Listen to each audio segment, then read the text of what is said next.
Oh, ito ang wish ni Inday Sara sa inyo ha. Hindi, pakinggan lang natin yung yung messages ni Inday Sara. Unang Pasko daw ni PRD sa ICC, ibinahagi ni Inday Sara. So, panoorin natin tong kanyang napakagandang interview. Bibi kung sa first Christmas na kayo na hindi na kayo nakasama yung family na doon sa ICC detention facility. Oo. Okay lang naman yung Christmas niya kahapon, December 24. Nandoon si Kitty, yung kapatid namin, at siya ang nagbisita. Kanina din, pinakita ko yung video call ni Kitty para masabi niya sa inyo kung ano yung message ni dating Pangulong Rodrigo Duterte ngayong Pasko.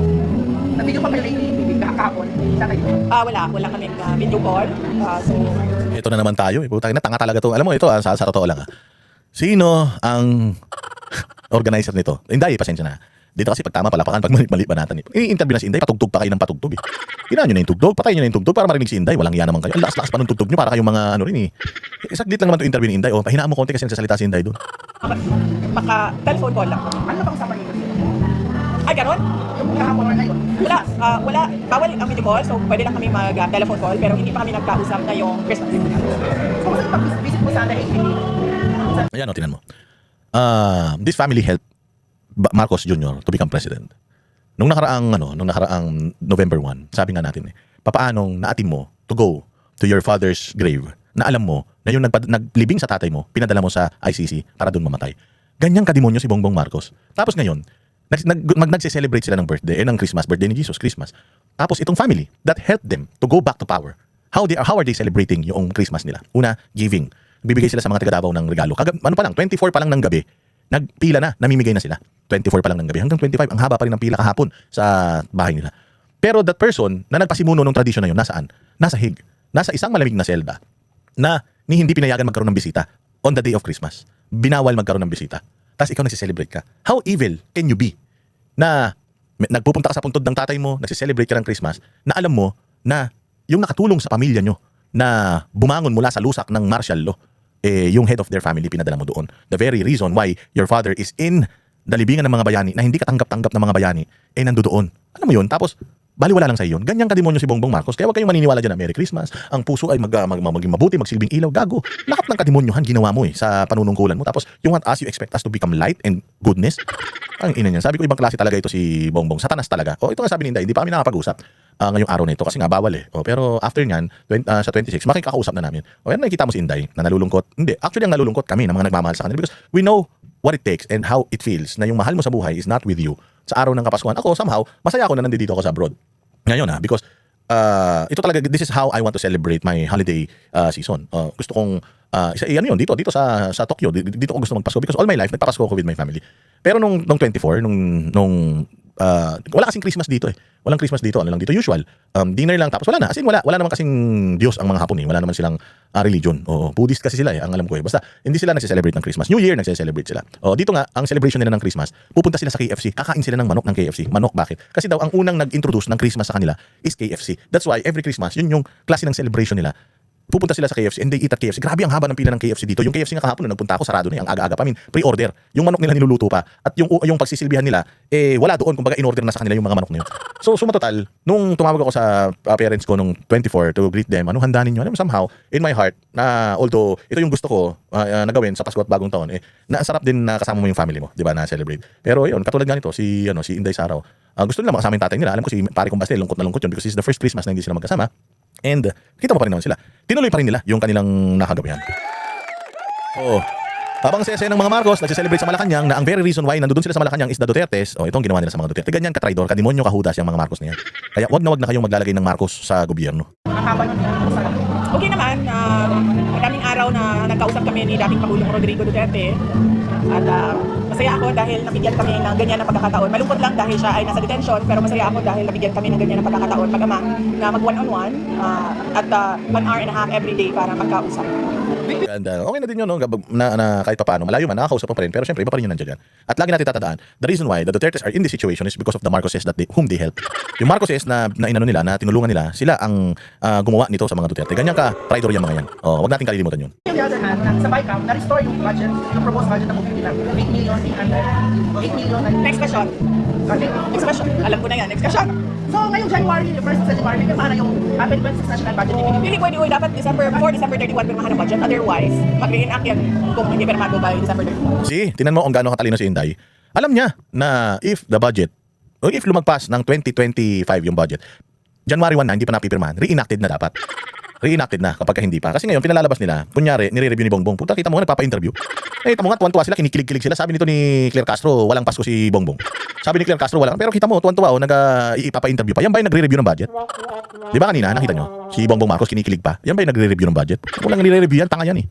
So ngayon, kailangan, hindi lumagpas ng 2025. Kailangan before 31, mapirmahan yan. Pag hindi napirmahan yan, reenacted budget. Pero tingnan nyo. Ang plano kasi nila, January pipirmahan yung budget. Tingnan mo kung gaano kagago, gaano kabobo. Sabi nila, hindi pwede yun. Kapag kailangan before 31, pinipirmahan na yan. Kasi kapag January, overlap na, wala na. Yung batas na ginawa nila, wala na yan. Revert tayo doon sa luma, which is yung 2025 GAA. Doon tayo. Reenacted. Yun lang ulit yung basis natin ng spending ngayong 2026. Sabi ni Inday yun, tingnan mo kung kailan nila mapipirmahan yan. Loko-loko talaga yung mga yan eh. Anong meaning ng reenacted?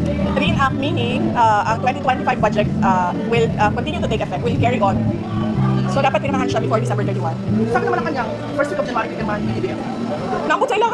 So bawal ba yan sa lobby? No, sa batas dapat Di ba? Ganyan kabobo si Bongbong. Ganyan kabobo si Claire Castro. Ganyan kabobo si Ralph Recto. First week of January daw nila pipirmahan. Which is according sa batas, sabi ni Inday, bawal yun. Ambut. Hindi ko alam, bawal yun eh. Di ba? Walang batas-batas sa mga putang ina mga demonyo. Sa mga hudas, walang batas. Sila ang batas. O kita nyo kung paano kayo ginagago. Nasa batas yan na dapat before the end of the year mapirmahan. Pero ano sa kanila? Next year na. Puta ganyan ba masipag? Tapos sasabihin nyo, ano ka ba naman boss data? Pinag-aaralan nga mabuti eh. Kaya nga yan next year na pinag-aaralan nga maigi. Ini-scrutinize nga. Gago. Wala pang presidenteng gumawa niyan na pumirma ng budget after 1 week after matapos yung taon. Putangin nang yan. Ano sabihin, masipag nga, chinecheck nga, hindi naman kaya ng ilang araw yun eh. O di na reenact. Kaya nga merong batas na pag hindi napirmahan ng 2025, reenacted budget yung gagawin eh. Basta yun, reenactment. Oo, di ba yung gagamitin is yung previous budget eh. Kaya nga yun ang reenactment. Reenacted yung gagawin eh, reenacted budget eh. Kasi nasa batas yun eh. Tapos, i-disregard nyo na naman yung batas. Pipirmahan nyo sa first week of January. Putang ina yan, bawal nga yan sa batas. Hayop kayo talaga, tatangan nyo. before December 31. Otherwise, mag-reenact by January 1. So meaning, magbabalik yung previous budget. Yung December 2025 budget, yes. John Ryan Calonia. Hindi ko confirm yung sinabi ni Secretary ng Secretary ng facility to visit Arnie Tagas and not Madriaga. Wala sila kung anong gusto nilang sabihin. Basta ako, ang sinabi ko, hindi ko kilala si Ramil Madriaga. Mga picture tayo, Pili. Kung alam. O tayo din, mag-picture din tayo. Di ba? Yan yung sinasabi ko sa inyo. Yun ang bobo nitong mga media. May picture kayo, ma'am. O bakit? May picture din man tayo. O sabi ni Falsis nung nakaraan, ang tawag daw niya, Kuya Ramil. Kung mas matanda man sa kanya si Madriaga, di Kuya Ramil talaga tawag mo. Ganyan naman tayo, di ba? Hi ate. Di ba ganun ka minsan pag may nakita akong magandang babae? Good morning ate. Ano yung kapatid ko? Hindi. Figure of speech yun. Ano yun? Paggalang, pagrespeto. Kahit di mo naman ate, tinatawag mong ate. Di ba? Pupunta ka sa Pupunta ka sa tindahan. Pabili ate. Kapatid ko ba yun? Hindi naman. O sabi nga ni Crisette eh. O ang tawag sa akin ni Inday Sara, Ma'am Crisette. Ako din eh. Ang tawag sa akin, Ma'am Crisette. So teacher niya ba ako? May picture din kami. O katulad ako. Boss Dada, tawag niya sa akin. Boss ba niya ako? Sa bagay, boss niya man ako. Kasi boss naman ng Vice President ang mga Pilipino. Pero ang tawag niya sa akin, boss. So, amo niya ba ako? O, hindi man niya ako amo. Although, isa ako sa mga nagpapasweldo sa kanya. So, basically, technically, amo niya ako. So, wag na lang ako. Pero minsan tinawag niya din akong sir. Sir, boss Dada. Sabi niya pa, mantakin mo. Sir na, boss pa. So, teacher niya ba ako? Hindi naman. O, pag tinawag niya ako, Kuya Dada. O, so kapatid ko siya? Mas matanda ako? Hindi. Katulad yan, si Sir Jack, ang tawag niya sa akin, Kuya. Kuya Dada. O, bakit Kuya? Di mo naman ako kapatid. Di naman ako ngongo. Oh. Talaga tatanga-tanga kayo. May picture kayo mga iputang nagago. Lahat ng may picture sa akin kakilala ko. Nagpunta ako ng Japan, libo-libo mga Pilipino nagpa-picture sa akin diyan. Sila kilala nila ako pero kilala ko sila personal hindi. Oh, tangan niyo naman. Siyempre personality ko kahit sino may picture kasama ako. So sabi ko sa inyo, ako may picture kami kasama ni Inday, tapos sinabi ko mag-boyfriend kami, maniniwala kayo? Papatol ba si Inday sa poging katulad ko? Ina niyo talagang mga media kayo, mga tanga kayo eh. So, yun yung sinasabi ko. Nakita niyo, di ba? Ako ang unang naglabas nito ha. Kasi lahat sila, ano Madriaga? Oh, hindi naman pala ikaw binisita. Si Arnie Tevez pala, bla bla bla. Ako nakita ko na kagad po, tangina may something to. Yung pagdidikit nila kay Inday kay Arnie Tevez may something to. Bakit? Si Arnie Tevez terorista yun. No, I mean, he's not a terrorist pero ginamit kay Arnie Tevez yung anti-terror law. Ginawa siyang terorista para ma-freeze yung mga assets. Natatandaan niyo, ginamit ni Boying Rimulyo yun, winepolize niya yung anti-terror law. Ginawa niyang terorista si Arnie Tevez. So kung terorista pa ang tag kay Arnie Tevez ngayon, si Inday Sara binibisita siya. Anong tawag kay Inday? Bumibisita sa terorista. O, di ba? Yun ang mangyayari. May masama silang balak diyan sa ipinalabas ni John Vic Rimulyo na ang binisita niya si Arnie Tevez. Kinonfirm ni Inday. Ay, bahala sila kung anong kwento nila basta hindi ko kilala si Madriaga. Kasi alam ni Inday may palulutangin na bago. Ito si Rimulya at ang gobyerno na to, bakit binibisita niya si Arnie Tevez? Tingnan ninyo sa susunod. Sangkot na si Inday sa pagkamatay ni Digamo. Sangkot na yan si Inday sa pagkamatay ni Digamo, pusta tayo. Kasi ganun na yan eh. Kaya siya nagpunta kay Arnie Tevez. Kasi sinabihan niya si Arnie Tevez na huwag siyang ituro sa mga na siya ang talagang leader ng nagpapatay kay Digamo. Ganun na yan. Oh, kita niyo nahuli. Ako ang unang nagsabi noon. Sumunod na lang yung iba. Mag-ingat kasi lahat sila ang saya eh. Oh, wala ka Madriaga. Dito to yung sinasabi mo. O, kaya no, si Arnie Tevez pala, galing na mismo kay Boying, si Arnie Tevez. O, ngayon, pag kinagat yun ng mga Duterte, papasok ngayon yung istorya patungkol kay Inday Sara na kinukunik kay Arnie Tevez na siyang terorista. O, ngayon, mga Duterte na sumakay, hindi na ngayon makakabalik. Bakit? O, noong sinabi ni John Vic, naniwala kayo eh. Tapos ngayon, sinasabi na nila yung totoong istorya, bakit bumisita siya kay Arnie? Galit na naman kayo. Sasabihin nyo na naman, fake news, sasabihin nyo hindi totoo. In-acknowledge nyo na na tinanggap nyo yung sinabi ni Remulla na pumunta siya kay Arnie. Tapos ngayon, nagagalit kayo. Alam mo yung ibig ko sabihin? Kaya ako hindi ko kinagat yun eh. Sabi ko, bagamat yan yung sinasabi ni Boying Remulla, pinapatunayan lang ni Boying Remulla, ay ni John Vic Remulla na peke si Madriaga, pero may pinalulutang silang bagong issue kasi nakita nila hindi pumutok eh. Hindi kumagat yung tao kay Madriaga, kaya may bago na naman silang twist. May bagong istorya yan, ididikit kay Arnie Tevez. Ako unang-unang nag-isip niyan. Lahat sumunod na, nito na lang. Pero lahat sila, nung unang lumabas yan, tinitingnan ko yung statement ng mga kapwa ko eh. Naku, natuwa sila sa sinabi ni John Vic, patay. Kasi kung natuwa ka sa sinabi ni John Vic, ginamit mo yon bilang pangbanat kay Madriaga. Tapos, lumabas yung istoryang totoo, yung pakay nila, na sirain si Inday using yung Arnie Tevez issue. Magagalit ka ngayon. Sasabihin ng mga dilawan, kakapture ngayon ng mga dilawan, yung mga post nyo, ano ka ngayon Madriaga? Sasabihin nila, hindi ba, nung nilabas si John Vic yan, tuwan-tuwa kayo. Bakit ngayon lumabas yung istorya? Bakit dumalaw si Inday Sara doon? Nagagalit na kayo kay John Vic? Gaganunin nila tayo. Kaya ingat kayo. Kasi tinan mo yung sinabi ni John Vic Remulla, putol eh. Ang binisita niya si Arnie. Bakit? Anong pinag-usapan nila doon? Wala, hindi namin alam. Ilalabas namin sa tamang panahon. Alam mo na may plano sila. Kaya ingat kayo ingat din tayo sa mga ginagamit nating material, more materials para sa mga vlog natin. Kasi pain yan. So, picture ako sa at least siguro 1 milyong Filipino. At yung mga event na yon, tulad ng inauguration ko, siguro mga nasa 4,000 tao ang may individual pictures na sa akin. At sa mga Zoom meetings ng parallel groups, more than 300 participants ang isang Zoom meeting. Kung pakanda lang ito, baby, sa'yo, against sa'yo. Nag-release na naman kami ng statements eh. Kung lahat akusasyon lang, walang ebidensya, ibig sabihin, paninira lang yan. At kung paninira yan, connected pa rin yan sa 2028 presidential elections. And no, don't ask about the 2028 presidential elections, Brian. Alam ko na yung sunod ng tanong eh. Maybe 2 months from now, February, may possible na magpapile ulit ng impeachment sa'yo. Ready naman yung kampo for the any eventualities. Nakakapagod na siya para sa taong bayan, yung impeachment na yan. Dahil nakikita naman natin na wala talagang ebidensya yung kanilang mga reklamo. Totally for threats and harassment lang. Ito naman yung pagkamatay ni Isabel. Do you think maybe na makaka-apekto ito sa investigasyon ng flood control project? I think makaka-epekto ito sa mental wellness ng mga undersecretary at mga assistant secretary dyan sa mga opisina ng mga departments. Dahil yung mga kaparte ng mga anomalya, mag-iisip na sila kung mahulog din ba sila sa bangin. So tingin mo may foul play itong pagkamatay ni Isabel? Medyo maganda yung sinabi ni Inday na yun. Lahat ng mga sangkot dito, for sure, iniisip nila kung kailan sila malalaglag sa bangin. So parang sinasabi dito talaga ni Inday Sara na either or, tinulak siya o hindi. Sooner or later, they're all gonna fall down. Lahat yan, they're all gonna fall down. Lahat yan mahuhulog, lahat yan malalaglag sa bangin. It's just a matter of time. Kasi nga, sabi nga nila, you play with fire, you get burned. So sabi dito ni Inday na sigurado ako lahat ng mga sangkot dyan, nag-iisip na ngayon, kailan sila malalaglag sa bangin. Because again, it's just a matter of time. Damay kayong lahat, membro kayo ng sindikato, pagka naglinis dahil malapit nang mahuli yung mga amo ninyo, sigurado ako, mauuna kayong isakripisyo para maligtas sila. Kaya humanda kayo lahat ng sangkot dito sa mga flood control ghost projects, pagnanakaw nito. Antay lang kayo. Lahat kayo malalaglag sa bangin. Literally and figuratively. Antayin nyo lang, ready lang kayo. Kaya tatawa si Inday, tangina nyo ha. Tingnan ninyo, papetiks-petiks lang ako. Diyos ang nag-expose sa inyo. Ngayon kayo nagpapatayan. Tangina nyo, ang karma ay hindi natutulog. Ang Diyos ay hindi natutulog. I remember, last year, noong 2024, si Inday Sara, during her speech sa KOJC, sinabi niyo yun, ang gaba, di ni magsaba. Tinan nyo. Ayan na ngayon, natatawa na siya. Kayo nagpapatayan. Kayo naglalaglagan, nagtutulakan sa bangin. Kayo ngayon naglalaglagan. Dati kayo magkakakampi, ngayon nilalabas niyo yung mga baho ng isa't isa. Without us, na doing an effort wala tayong ka-effort. Si Saldico nilaglag si Bongbong, si Saldico nilaglag si Martin. Soon May mga congressman dating magkakasama yan, pumirma kay Inday Sara, nilaglag si Inday Sara, ngayon sila naglalaglagan. Si Toby Chanco nilalaglag si ganito, si Lebiste nilalaglag si ganyan, si Kiko Barsaga nilalaglag si ganito. So sila ngayon na may namatay pa. Namatay pa yung isang nagpalabas ng peking balita ng Mary Grace Piatos. Si Akop, tingnan ninyo yung karma. Nung namatay si Akop, tingnan mo lahat ng tao pinagtatawanan si Akop. Tapos ang gusto nilang sumunod si Abante na. Ano yung mga ganyan? So without us doing anything, without us just sitting down, inaasar lang natin sila. Kita mo nangyayari sa kanila. Sabi nga nila kapag ka ang isang bahay na tinayo mo, hindi matibay ang pundasyon, tarantado yung gumawa. Sigurado yan. Putsang naguguho yan. Walang tibay na maasahan yan. At kapag ka ikaw ay sangkot sa ganitong klase ng mga pagnanakaw, ganito kalaki, ganito ka-iskandaloso at ganito karami ang namatay, humanda ka. Putsa, makakalusot kayo sa batas sa mundo, pero sa batas ng langit hindi kayo makakalusot. Tingnan nyo, sabi ni di ba? Sabi ni Martin Romualdez, may nakikita siyang ilaw. Lahat kayo makakakita ng ilaw, pero hindi yan ilaw na galing sa langit Hindi yan ilaw ng kaginhawaan. Ilaw ng impyerno yan. Putsa yan, naglalagablab na apoy at kumukulong asupre yan. Magsuswimming kayo araw-araw. Pinapaalala ko na lang sa inyo. Ayan ang sinasabi ni Inday Sara dito. Maaaring lahat ng mga sangkot dito, eventually, mamamatay din kayo. Makalusot kayo dito. Pero mamamatay kayo lahat at pag namatay kayo, punta kayo lahat sa impyerno, maniwala kayo, wala nang pagsisisi yun. Kahit ilang pare na mga adik ang magbindisyon sa'yo. Sa deathbed mo, sa impyerno ka pupunta, maniwala ka. Oh, it's just a matter of time. Makakalugtas kayo rito, you can still celebrate the money na nakuha nyo rito, you pay everyone, you go anywhere, you hide. Pero hindi kayo makakatago sa justice ng Panginoon. Tandaan niyo yan. Hindi ako maka-speculate kung ano ang nangyari doon sa Cannon Road dahil hindi ko naman nabasa kung ano yung mga reports. Hindi nilaga naman ang kanyang si General Torre bilang MMDA General Manager. Sir, comment. Yan pa isang karma si Torre. Tingnan mo karma. Binaboy mo yung kay OJC, kita mo yung pagkatao niya. May ginawa ba tayo para babuyin siya? Oo, marami. Binaboy natin siya. Words, pictures, kung ano-anong vlogs, binaboy natin siya. Pero tingnan mo, sino ang sumira sa kanya? Tayo ba? Ang sumira sa kanya, the very same people na tinulungan niya. The very same people, the very same government na pinagsilbihan niya. Na tumalikod siya sa prinsipyo, tumalikod siya sa mabuting gawi. Tumalikod siya pati sa simbahan niya, iglesia yan. Tumalikod siya para gawin itong mga kasalanan na ito. Look what happened to him. O di ba? Ginawa siyang aso. Binigay sa kanya ng Diyos yung trato na ginawa niya sa mga biktima niya. Ngayon, para siyang aso. Yan ang karma.